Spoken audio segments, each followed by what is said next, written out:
So yes, it's so misty, I very nearly just walked off the edge inadvertently, quite happily, until I noticed the marker signs were way off to my right. The guy who's actually going to head for the summit, wishing the best of luck, because you cannot see a thing up there.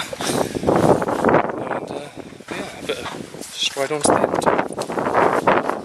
One thing to notice about this trail is that, you know, for good bits there's a proper track, proper steps, proper, you know, a trail for you to follow, and then suddenly at random points there'll just be no trail at all. You know, just a random bit of dirt carved out that you've got to follow, and nice sticks in the distance to keep your bearings, but it's quite an adventure really, just if you're a bit unprepared, There's one good thing about taking that little break on the mountain was that I've got all my energy back. I feel like I just sprint the rest of the way. Not going to, because that would be ridiculous and I still have a fair way to go, but yes, I feel re-energised and re-enthusiastic. Again, this is just almost terrifying. Nothing ahead. Wide open plain. Orcs and trolls and God knows what could just be popping out, and I mean, Josh did warn me to watch out for various Tolkien-esque horrors along the way. I hope he's not right. This is a strange patch indeed. It's just a wide open plain, and I'm still up high, so this is up in the mountain somewhere, but this is fascinating really.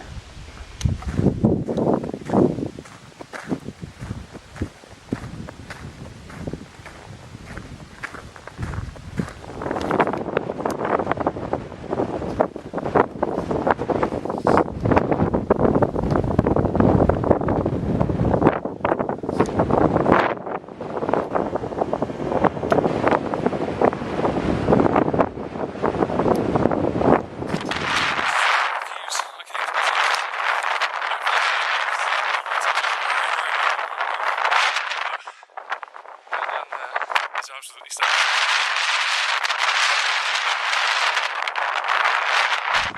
Nice to have a bit of a helping hand on this next bit.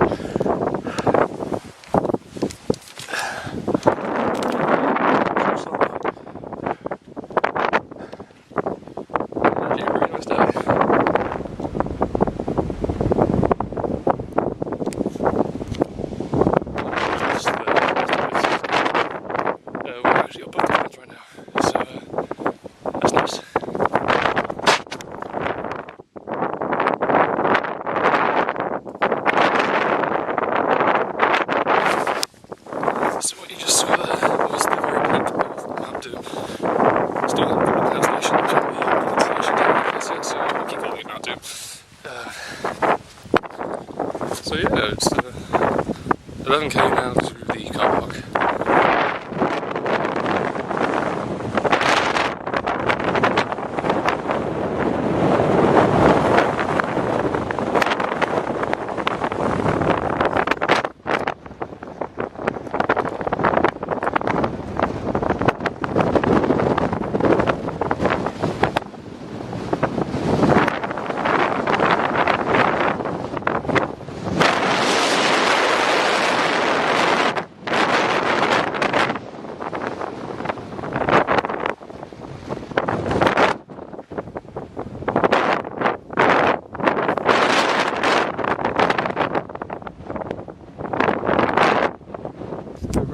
Stillness. You can see there's actually steam coming off the side of the pools. That'll be from the volcanic activity below. So there's some sulphur in the air, which means it's very eggy. It's an incredible colour.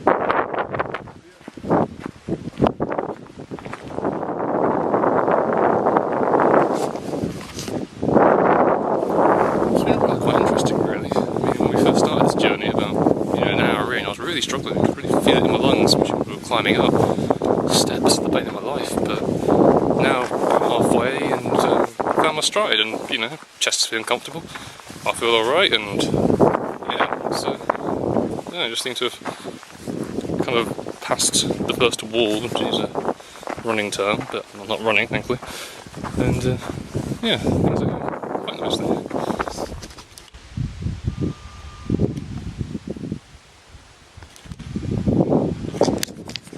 was the mountain in all its glory. Well, not that when I was on it. Before I was at the Emerald Lake, because they were green, and now we're at the Blue Lake. Creative naming, of course.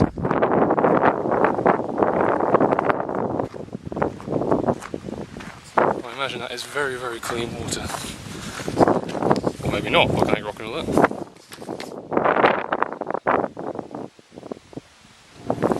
Just hit 10 o'clock and check out the steam coming off that mountain. Some serious volcanic activity going on there. I think seriously. So it would seem there was actually an eruption in this area in 2012, so they're no longer safe for humans to enter. Stairs.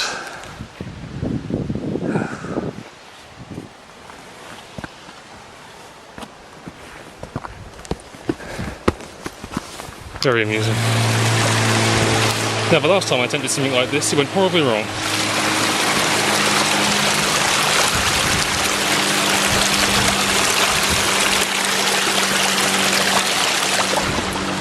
Success.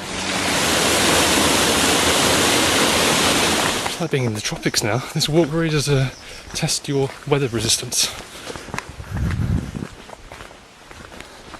Well, that's it. Journey's end, all done. Quest complete. There we go, it's all completely done. Should we catch the bus back to Wellington in about 2.5 hours now? And wrap everything up back up there. This really has been quite an experience. Even got to touch snow in the middle of summer, which was unexpected.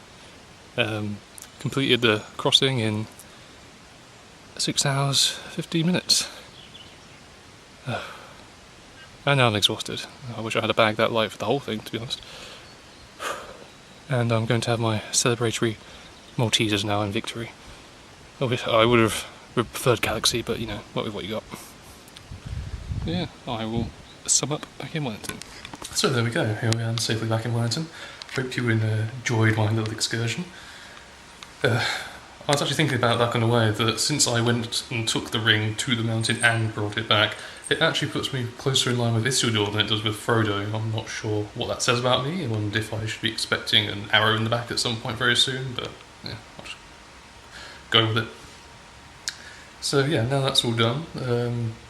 I actually spent the last 2 days recovering after the Tongariro crossing.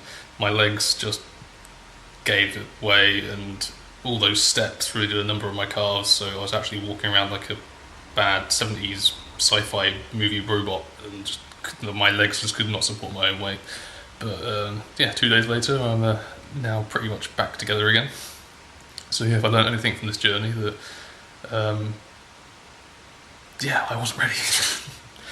I was kind of desperate to actually get it all finished before the end of the year, so I probably rushed into it and didn't do any sort of preparation for the distance and things. And in retrospect, looking at it, the original 10-day plan was the better one, but in the summertime, so you could not do any more than 6 or 7 hours worth of walking a day, and you could actually take your time and have rest along the way. Whereas this time I was trying to sprint to each section essentially, and my body couldn't take it. So lesson learnt. I won't be attempting it again on this journey, but maybe in a few years' time, I'll actually prepare properly and try again. Who knows? I'll be happy to get rid of the tent, to be honest, because that's a 2 kilogram weight I've been lugging around this whole way, and now I can finally just let it go. I did actually give some thought to that lift that I was offered on the first day, but I'm not sure I should have taken it.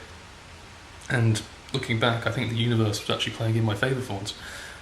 If I'd taken that lift, then I would have made it to the end of State Highway 29 much earlier, in which case I may have actually pushed on further before my legs gave out, in which case I wouldn't have reached the camp. And if I'd made it to the original intended camp, then the next day I probably would have been in real trouble and really got stranded, really done some injury, and I would have been on a road where I would have been less likely to be able to get a lift anywhere. I just would have been just too far out. So it seemed that fate was on my side to let me walk to where I did and put me in a position the next day to safely get to Tarangi. So and then the 2 days it took before, because the weather was bad on the mountains, I couldn't go, and then I went on the very early Saturday morning, and again that gave enough time for my legs to repair themselves, and I was off, and it was some brilliant weather out there, so it was an incredible journey, one of the highlights I think of my time out here, and it was really nice to be away from the cities again and actually out on a proper adventure, so well worth it even if I didn't make it in the exact way I intended to. So now we'll be returning to my written Tumblr vlogs from here on, but I may return back to the video to do Once More on the South Island next year. I am planning on doing a bungee jump, and if the record goes anything similar to when I did that quick jump in Rotorua, my body is probably going to be like, nope, the self-preservation instinct is not going to like it, and I'm probably going to need a bit of a kick-off to actually do it. So if I can get any video footage of that, that will probably be amusing to see my suffering. And all in all, I believe that is everything. So yeah, thank you again for bearing with me with that. I know the audio was a bit choppy in some bits, but hope you enjoyed what you saw. Lastly, I guess I just have to wish a Merry Christmas to everyone I know back home and in other countries and here in New Zealand. All the best, and happy birthday to Lauren as well for Christmas Day. And I guess I'll see you next time. Bye.